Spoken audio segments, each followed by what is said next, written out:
এক পিস টিভির কারণে বাংলাদেশের প্রত্যেকটা ঘরে ঘরে তাওহীদের দাওয়াত ঢুকে গেছে।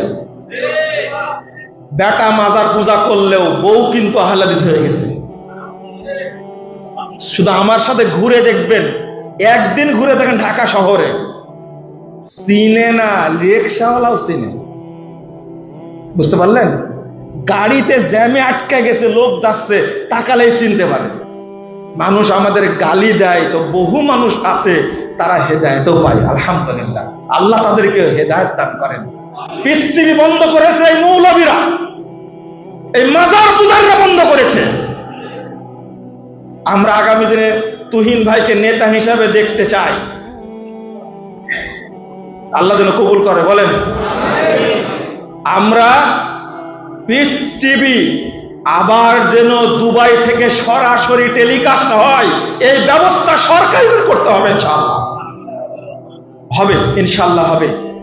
এই পর্যায়ে পরিস্থিতি আল্লাহ তৈরি করে দিবেন। বহু একটা টাইম গেছে যখন আমরা দাওয়াতি কাজ করতে পারিনি। এখন আপনারা আমাদের সঙ্গে কাজ করবেন তো ইনশাআল্লাহ?